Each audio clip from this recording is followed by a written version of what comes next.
quà rất đặc biệt này. Hy vọng với những phần quà này các em sẽ tiếp tục luôn phấn đấu hết mình trong quá trình học tập. Xin cảm ơn các ông. Xin mời các bạn chúng ta về chỗ ngồi của mình nào. Tập đoàn Stavian chúng ta cùng tiến lên sân khấu để tận tay tặng các bầu cây sống cho bà con của chúng ta ngày hôm nay. Xin trân trọng kính mời.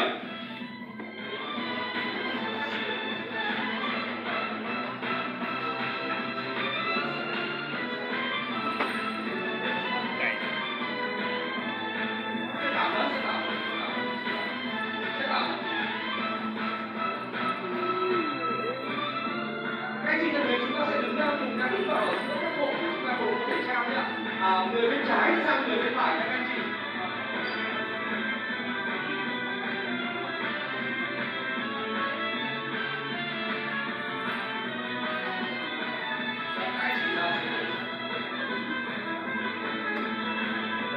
Anh ơi. Vâng, bà con đang nhận tận tay cái bộ cây giống từ tập đoàn Stavian. Xin một tràng pháo tay hoạt động đầy ý nghĩa này ạ.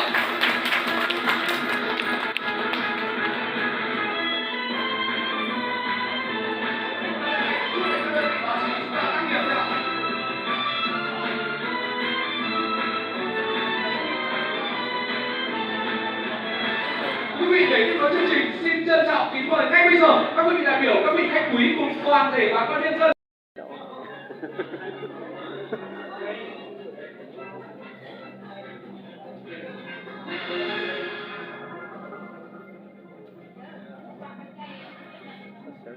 Xin mời quý vị chúng ta hãy cùng dành một tràng pháo tay cho hoạt động đầy ý nghĩa này ạ.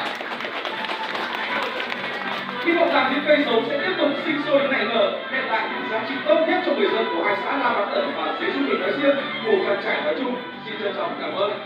Và để đáp lại nghĩa cử cao đẹp của tập đoàn,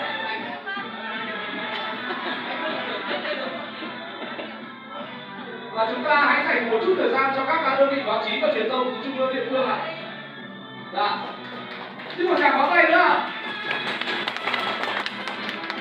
Thưa quý vị, và để đáp lại những nghĩa cử cao đẹp của tập đoàn Stavian, tôi xin trân trọng kính mời đồng chí Lê Trọng Khang, Phó Bí thư Chủ tịch Ủy ban nhân dân huyện Mù Căng Chải trao tặng giấy chứng nhận dành cho đơn vị ủng hộ là tập đoàn Stavian.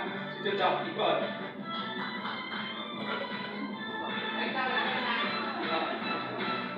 Xin một tràng pháo tay ạ.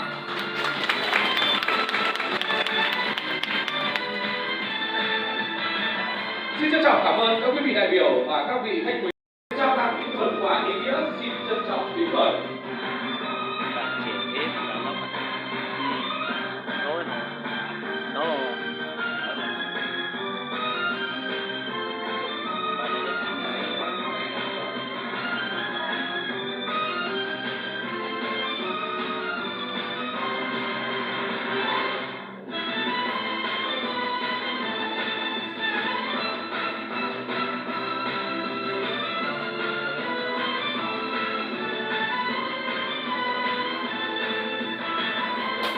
Xin một tràng pháo tay dành cho những phần quà rất đặc biệt này nhân dịp Tết đến xuân về với trong bộ.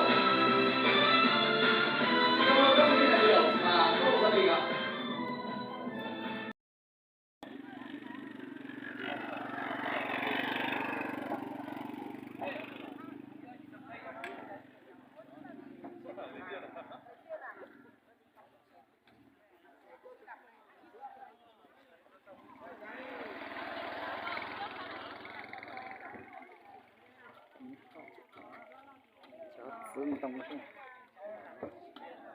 Anh chụp ảnh để đưa trang của anh mới mang về.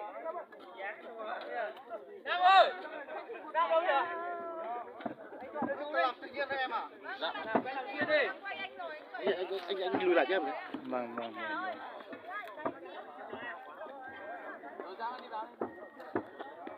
Rồi, ngân này đi ạ. Từ từ anh nhá, từ từ anh nhá. Rồi. Rồi mọi người cứ trồng nhá. Từ thôi. Nhiều cây lắm ạ. Mọi người cứ là từ từ thôi nhá. Bảo với nhá. Tập trung về 1, 2 cây cái. Hai cây một cây. Đồng chí ban nhân dân huyện của tớ đồng có đồng chí học làm đấy. đi nha, phía sau làm đi nha em nhá. Tất cả phía sau làm nhá. Làm mảnh ra nhá. Anh ơi.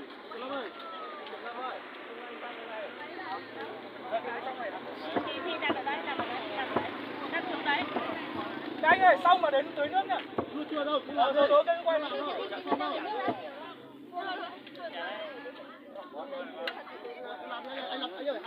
Anh ơi, cây này cây rồi nhá. Quay cho đẹp.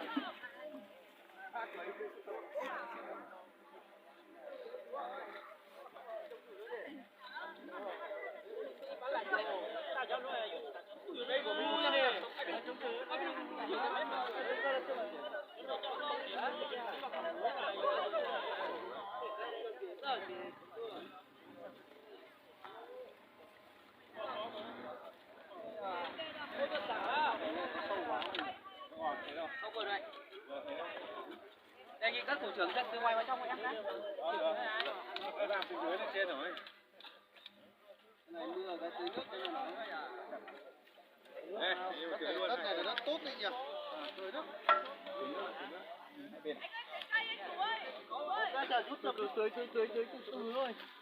Ở đây tưới từ từ em nhé. Rồi, ok, bắt đầu. Anh chụp ảnh ơi, chụp ảnh góc kia ơi.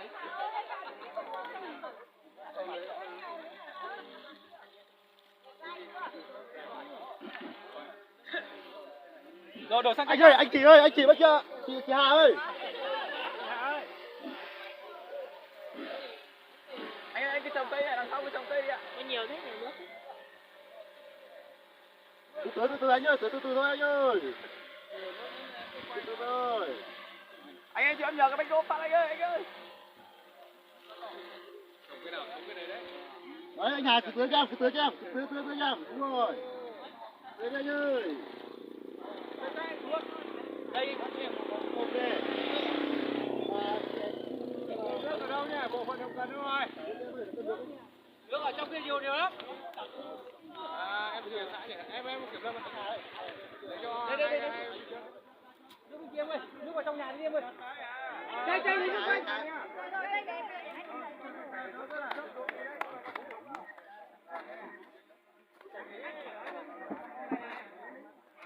Anh Nam ơi. Khánh ơi. Ông Sầu ơi, trồng cây thì nhìn mắt vào gốc cây. Cái gốc nó to như thế không chịu nhìn.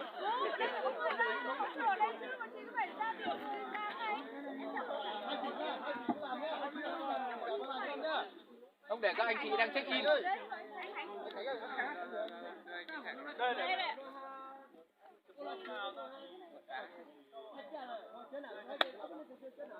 Trồng từng chữ thôi, còn mấy hôm nữa lên rừng trồng thì phải trồng mùa kia nó không nước tưới. Không cần moi cứ để đi thôi, cho hết. Để cứ để thôi.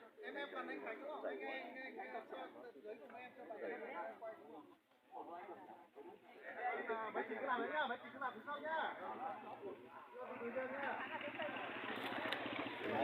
Ra dáng thế nào? Như thế này mà như thế này thì trai mông ở trên này bắt về làm vợ. Sợ em bắt xuống dưới xuôi ấy chứ anh.